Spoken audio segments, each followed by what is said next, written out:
Ayan mga kalingap at mga kasama, mapagpalang araw po sa ating lahat. Yan, welcome back po sa ating YouTube channel.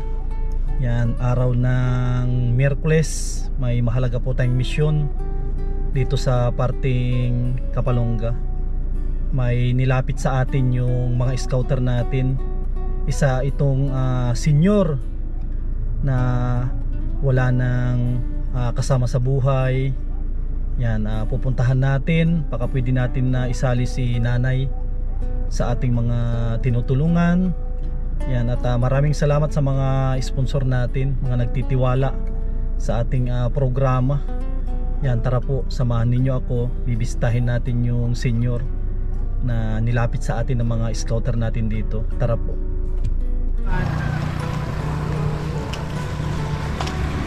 Tao po, ay dito na si nanay. Yan mga kasama, ito yung nilapit nila sa atin. Nay, magandang hapon po. Hapon din po.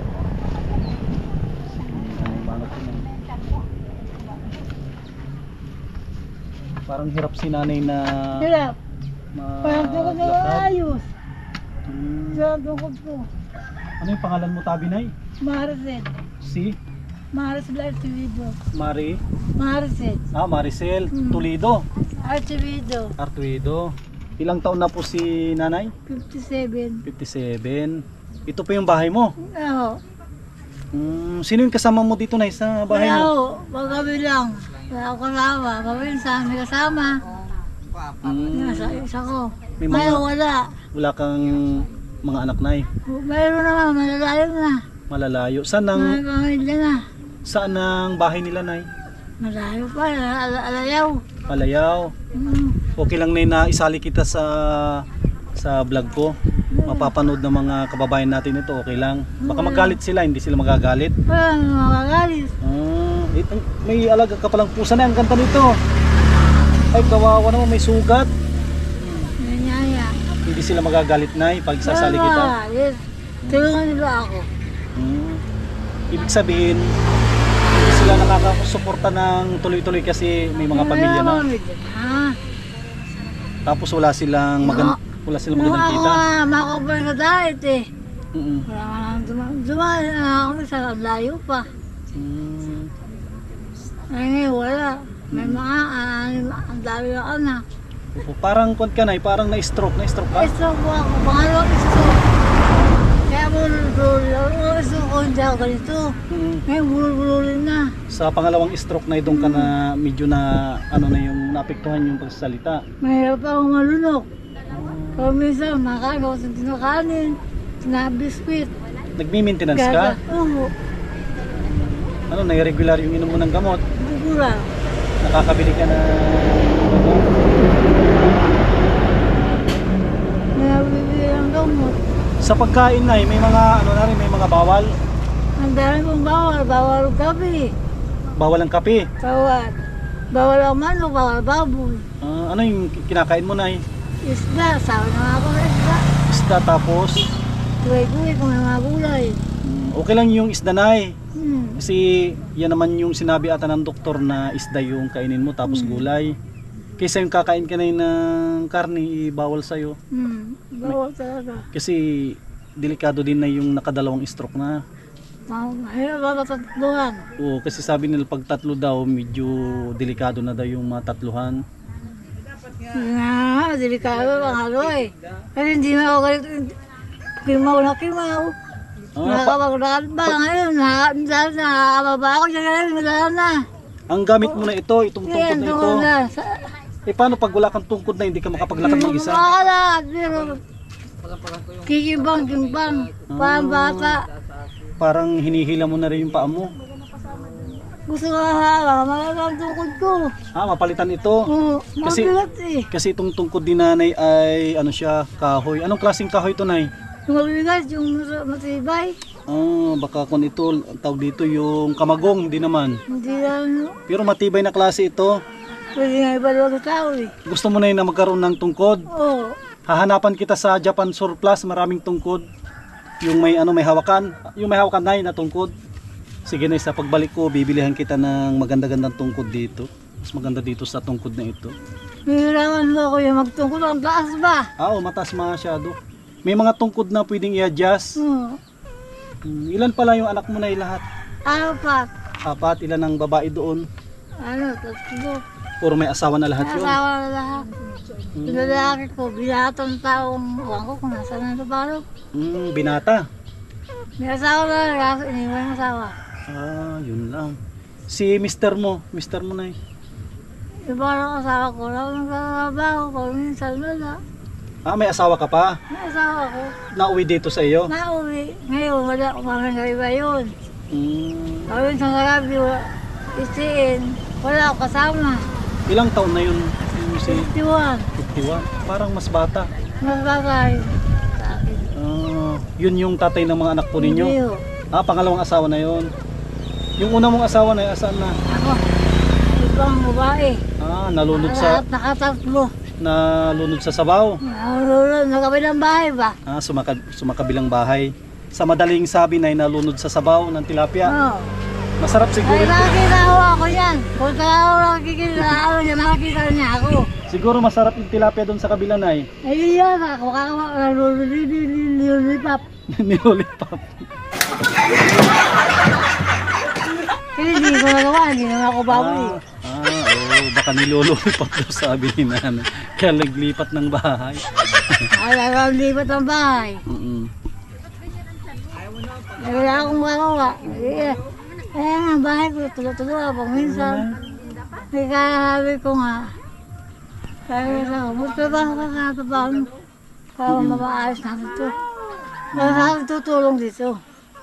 Wala nang natulong. Wala, mga tutulong natin. Grabe yung bahay ni nanay. May kwarto yan na wala. May kwarto nga so pangit. Okay lang yan nay. Kahit pangit, importante yung may kwarto. Pangit. May Ang katuwiran ko, hindi ako nakikisama sa ibang bahay. tama, sarili. Ang hirap kasi, nang ganito para dahil sa makisama, dahil hindi na ako makapagtrabaho. Hindi ko makakatulong sa mga tao. Hindi ka tulad noon, naroon ako makisama sa mga tao, nakatrabaho pa ako. Hindi, wala na. Ano yung pwedeng maitulong namin sa inyo nay? Kayo, bahala ako. Bigas ganyan pwede. Oo, pwede. Sabi lang, gusto mo, ba't gumagawa akong tungkod? Ito yung hiling ni nanay, napakasimpleng hiling ni nanay ito. Ito yung tungkod na sana mapalitan. Maganda tunay na pangrapado sa mga Ay, luko-luko. bukol ko yan. Maganda, matigas-tigas ito. Kaya may palo akong tao, gusto ko may hampa. Magandang panghampas ito. May palo-pulo. Bigas na may bigas ka dyan. Meron pa naman po, kahit pa paano. Nakakabili yung mister mo din na bigas. Ano yung trabaho niya sa bundok? Ako, gusto ko. Nakakabura. Nasa kaburan. Mahirap din po yung Mahirap kaburan. ako, ibang buhay din. Eh, wala nang magagawa niya, wala sa dito kamag-anak. Yung kaburan na napasok yan sa butas o ano? Sa labas lang po kasi matanda na siya. Sa labas lang siya Kasi dati siya nasa lalim. Ay nagkasakit. Kasi delikado rin yan pagkukuha ng ginto. Ay naawa ako, siya nagsasacrifice sa akin lahat. Pati yung umawag sa sait, gutom. Hindi na kayo namin mag-asawa doon. Hindi na kayo nagkaroon ng anak na yun. Hindi Nung nag-asawa kayo. Pareho na kayo may edad na. Ako kasi, magkakalasawa kaso, ayaw ko na. Hindi ko sa Panginoon Diyos, tama na. Tigil na. Kasi, kawawa ako, kawawa yung maging anak ko sa kanya, kung maiiwan ko sa kanya, kawawa ang bata. Sino mag-aalaga? Kasi may, lalaki siya. dati kasi na may tinutulungan ako dyan. Kaso nakikita kita dito na naglalakad na hirap ka maglakad. Ikaw ba yun na yun, yung may tungkod? Naglabi sa kanya dyan ang ano eh. Nakikita mo kami? Ano sino yun? Nakikita pala tayo ni Sino nanay. kaya ako yun? May tinutulungan kami dyan Alam ko. yung PWD. Yan ang tinutulungan ko din yan na isa dyan. May mga alaga ka palang manok. Sa'yo yan? Dito sa kaming bahay. Sa kabila. Lumawas talaga kami. Hirap ako. Parang manglilimos. Tigala ko lang uwi dito. Ay, nakaiiyak ako sa higaan ko. Sino mag-aasin sa akin? Wala nga magpunta ka makalaan. Solo ba na? Ibang tao. Nanay na. Hindi na ako makaratas na. Hindi ako makalunok. Gusto ko sana tinapal. Gara. Wala. Ibang tao yun. Ibang hindi rin yun. Ito na, kaya pinuntahan kita dito kasi gusto ko makatulong sa'yo ng kahit pambili-bili mo ng gamot. Pambili mo ng gamot, pambili mo ng vitamins kung kailangan mo ng vitamins. Tapos, ikaw kung ano yung gusto mong gawin, pambili ng prutas kasi may marami ng bawal. Ang bilhin mo na lang na yung mga pagkain na nakakabuti sa kalusugan mo. Hindi ako yun. Hindi ako puto. Kaya sabi ko, ang mahal naman. Ay, mabuti na sinusuport pa. Kaya salamat. Hindi ako tawa sa kanya. Opo, kasi yung mga anak mo hindi mo naman sila pwedeng sisihin kasi tulad ng sabi mo may mga kanya-kanya na rin na pamilya. Tapos wala ba ka bang anak na parang maganda-ganda ang buhay? Wala. May abroad din na ako, wala rin. Wala rin, abroad yung ako, wala. Wala. May anak kang abroad? Walang nangyayari sa mga anak ko. Parang walang anak sa abroad. Asawa ko nag-iintindi sa akin, asawa ko. Kaya pangalawa kong asawa nag-iintindi sa akin. Naawa nga ako, kaya ako siya. Awa sa kanya, umiyak ko lang. Hindi ka ako damit sa awa, hindi. Sa akin. Nakakadalit tayo. Ikaw pa rin. Wala tayong awa. Kundi magtulungan tayong dalawa. Wala kami sisusunod sa pusa. May kamakalaga ka. Pinuwi kita nga niya rito. Kaya kumakakawa ka kung mahirap umasa. May kawasan ka ba? Mahirap umasa. Kasi may sariling pamilya na. Kung tulungan ka, salamat. Kung hindi, salamat. Kaya kasi yun sa buhay ko. Kasi hindi naman ako humihingi ng tulong. May wala nga tumulong sa akin, isugod ako sa hospital eh. Asawa ko lang. Importante na may asawa ka na umiintindi sa'yo. Mabuti yun, mabait ang asawa ko. Yan parang itong ano sa kanya, mabait ang tao. Pero mahirap, di mainis. Kung may anak din siya na isa. Wala, binata ng tao. Binata. Hindi siya nagkaroon ng anak. Walang kawalang yan. Bibihira ka makakuha ng ganyan na lalaki. Ayun nga, sabi nga ng iba, ang magkalakan ko, wala, inuwi ka dito, nakita mo, kung ikaw ay pinabaya, sa loob ng isang taon sa Maynila, pangay ka na. Eh hindi na niya, binuhay ka. Sabi ko, may awa ang Diyos, ang aking sandalan. Mula ako nagkaganito, Diyos na ako. Sandalan ko na makakapaglakad. Pangalawang ganito ko, nakapaglalakad pa rin ako. Diyos ang doktor ko, kako. Pangalawang stroke. Kay Lord ka pa rin kailan ako nakakapit. Kaya ko pag nasarap dyan, magpapasalasan na lang ako dyan. Kinatalan ako ng hospital ng dahil. Gusto, maawon din namin ng mag-asawa doon. Papasalasan na lang ako dyan, magpapabundol ako na lang. Para ko dito na. Wag naman na kasi kasalanan din yan pag... Yan nga eh. Ang inaanak ko kasi, kung ganito na nangyayari sa akin, wala na. Ibang tao. May sarili ka ng tao, wala naman. Wala rin. Ibang tao tumutulong sa akin dito. May mga kapitbahay ka dito na tumutulong si Pastora. Si Pastora. Si Pastora yan. Nasa doon sa kami. Yan na ano namin, biglang binigyan kami ng pera. Buti may mga pastora dito na mababait. Yung tao rin pong mababait, hindi mo ka ang pera. Kasi, kapitan dyan, sinulungan kami. Yun, nakakailang kawawa, wala naman yung makakawa, mahirap din sila.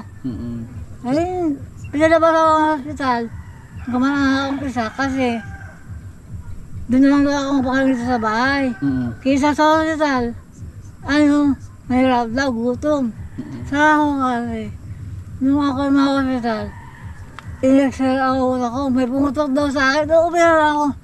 Sabi ng asawa ko, magsinungaling ka, wala yung biro na kayo. Nagsinungaling ako, pero may nararamdaman ako. May pumutok daw sa utak ko. Sa ugat. Hindi ko alam kung may komplikasyon. Pero minsan kasi, bababa ang dugo ko, kung natataas. Hindi ko alam. Hindi nila alam ano nangyayari sa buhay ko. Pamilya ko, asawa ko nakakaalam na ano nangyayari sa buhay ko. Hirap. Hirap sa mga marita, hirap sa pag-ihi, Kaya sabi, kakaiyak ko na, yun, nakatayo lang sa loob ng yan. Alawa na lang ako. Kasi lagi naman ako dito, Nay. Baka gusto mo ng prutas pag bumalik ako. Ayun. Ano yung pwede sa'yo na prutas? Prutas. Hindi lang ako mahilig sa maasim. Hindi ka mahilig sa Mangga, maasim. anong gusto mong prutas, Nay, pagbalik ko? Ikaw, ano? Kasi maasim din yung orange o pungkan. Pwede sa'yo yun? Yung bungka, pwede rin. Pwede? Sige.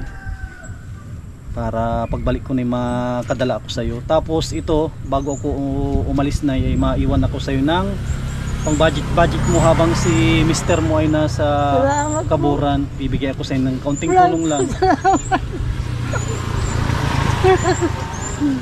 Wala na po, salamat. Dito, Nay, hindi naman to ganun kalakihan yung ibibigay ko sa'yo. Po. Pang bili-bili mo lang na Alam ko po yung gusto yun. mong bilhin. Kasi po, sir, may naman doon niya sa kalbita ko. Maraming tinutulungan. Pumilisan. Mabigay ako sa'yo ano lang. Sabi nila, Galing kay Kuya Sam ito. Ano lang, Nay, malit lang ito na tulong. oo, Pagpasensya mo na, pambili mo ng yung gusto mong bilhin. Ito galing to sa akin, sweldo sa YouTube. salamat po. Tanggapin mo na, galing sa akin yan. Salamat po, sir. Pambili mo yan, Nay, ng kahit ano yung gusto mo. Yun po. Kasi lalo na wala pa si mister mo dito, bilhin mo yung gusto mo dyan. Para may pambili ka ng mga, kasi sa edad mo yan, Nay, dapat ini-enjoy mo na yung buhay mo. Hindi ako enjoy eh. Walang problema, bibigay sa akin. Sa walang loob. Kaso lang sila sa Diyos ko. Diyos ako. Diyos ako. Diyos ko, kayanin mo. Para di manigil ang dibdib. Hindi ko mo kaya eh. Kasi ako Nay, magmula nung nagkatrabaho ako, mula pa nung sa abroad hanggang ngayon, buhay pa ang mga magulang ko. Ang suporta, tuloy-tuloy hanggang sa ngayon. Kasi mga magulang ko yan, wala naman ako dito kung hindi dahil sa kanila. Oo. Kaya yung, Sana ganun nga rin po. yung pagmamahal ko sa kanila, hanggat ako'y nabubuhay, binibigay ko yung kaya ko. Ano po? Kasi hindi natin alam kung kailan sila mawawala, mga ganyan na edad, mga 60 plus na. Basta, Nay, huwag ka na malungkot, Nay. Dito kami, sa abot ng aming makakaya, ay babalik-balik kami dito, mabigay kami ng tulong. Yung kaya lang namin, Nay, Oo po.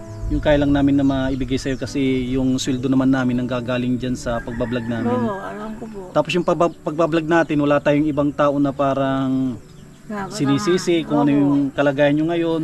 Wala ako sinisisi. Ang gusto lang natin dito ay makapulot ng inspirasyon yung mga nanonood na pag may, mga ganito na magulang tayo, kung ano yung pwede natin na iabot, kahit 1 kilo na bigas, 10 piso o 50 pesos, basta may pakita lang natin sa ating magulang na andyan tayo na mga anak niya na hindi nagpapabaya. Kaya wala tayong sinisisinay kung ayaw nila magsuporta, siguro mayroon silang dahilan. Kaya andito kami na Team Kalingap na sa abot ng aming makakaya, iikutan namin itong Cam Norte para makapag-abot ng tulong sa abot ng aming kakayanan, Nay. Sige, Nay, paano yan, maalis na rin po kami, basta ingat ka dito. Sa pagbalik mo yung request mo na tungkod, madala ko dito. Tapos yung prutas. Sige, Nay, salamat, Nay. Salamat po. Sige po.